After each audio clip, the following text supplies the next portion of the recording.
Yee! I bought a mini bike. What? No! Thanks for clicking on the video, guys. So this is the mini bike I bought. I don't know why I bought it. Just had to have it, I guess. It did not look like this when I got it. It was pretty beat up. A local kid had it. He had his fun with it, so decided to pass it along. It's a Predator 212 engine. It was a pretty new one. Did not have this torque converter thing on it. I put that on. Obviously painted everything. Just stripped it down with aircraft stripper and scuffed it up and painted it. I think it's a Doodlebug, probably a newer one. Did a stage one from, what was it? Oh, yeah. From Go Power Sports. Gives you a different intake. You up the jet, and it gives you that exhaust. This was like build your own exhaust. I wasn't sure what I was getting when I got it. I was hoping to put something out the side here, but actually that would have been a bad idea.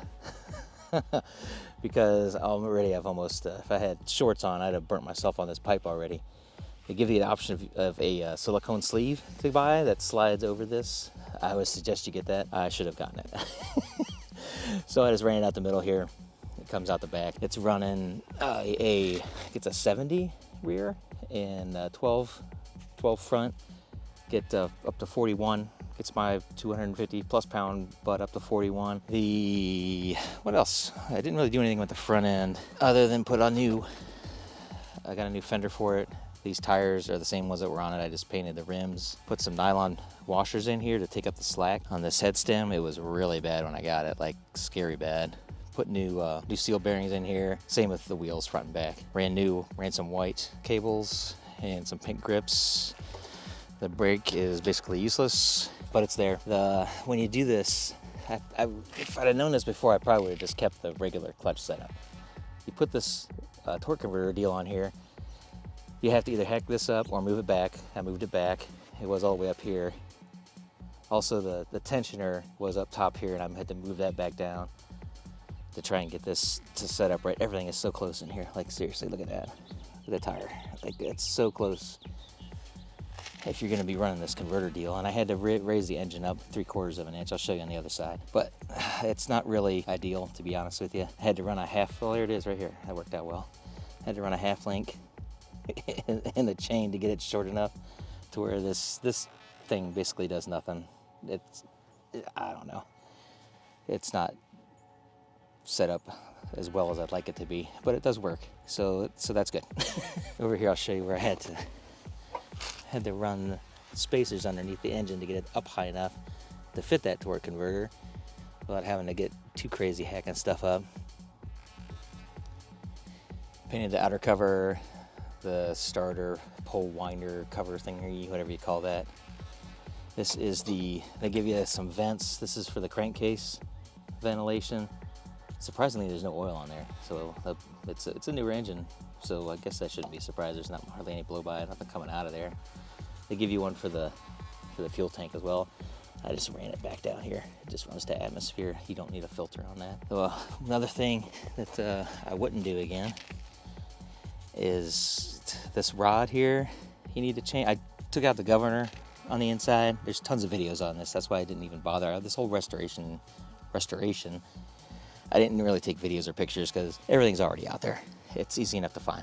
I took out the governor from the inside the case and plugged that top hole that was left over and got rid of all this spring crap that was there. But when you do that, you need to make a new rod. Well, I just used this hole because it was already there. Some other guy I saw put a hole all the way back out here, and I think might be a better idea because the travel here is really short between, you can see on the grip. That's it. It's like hardly anything. And as soon as you get out to here, it wheelies. It's crazy, dude. It's really hard to ride. I got to put all my weight on the pegs and sit up front to do it. But if I had to do it again, I probably will actually end up changing this rod, try it out here to see if it does any better, to just lengthen the throw there, so you've got more essential play in there. Basically, you get a bigger band to use instead of you get to a certain point and it's just like boom, gone. Putting a caliper on the back, again, it's pretty much worthless. It kind of slows you down. I just painted this crap, blasted it, painted all this little stuff. In the front, you see that originally it came with low oil shut off, which is not a bad idea, but when you're whipping this thing around, it's gonna go off and end up cutting off the engine. It grounds it out, your ignition, which is the same way you turn it off and on, give it power or not to the ignition. Plug that up, drilled and tapped it, got rid of all that crap, and then it just runs normal. You just got one wire running into your on-off switch, so it'll ground out the ignition, so it won't work. That's how you end up killing it. Oil fill here. This one obviously doesn't work anymore, so you gotta do it at the back, which is no big deal. You just gotta tip the bike up to get the oil out of it to drain it. What you need to do often, if you guys do drill and tap this stuff, I know what I'm doing, and I got plenty of shavings on the inside, so I've changed the oil quite a few times. But other than that, that's it. Mini bike life zone. Again, don't know why I bought it, but hey, it's kind of fun. So if you're down with the mini bike gang, give me a like, and I hope to see you guys out at the small bore rally. I might bring this bike out with me. There's moto jousting, which I am so looking forward to. I'm probably gonna use this bike for that.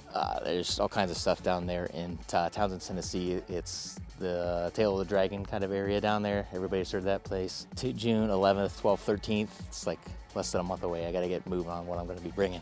But hopefully see you down there. If not, hope to see you on your Grom in August at Murder Mitten, Grand Rapids, Michigan, August 26th, I think. If I don't see you either of those places, hopefully I see you some other place. Thanks for watching, guys. And we'll see you on the next one. Hopefully see you at the next group ride. Bye.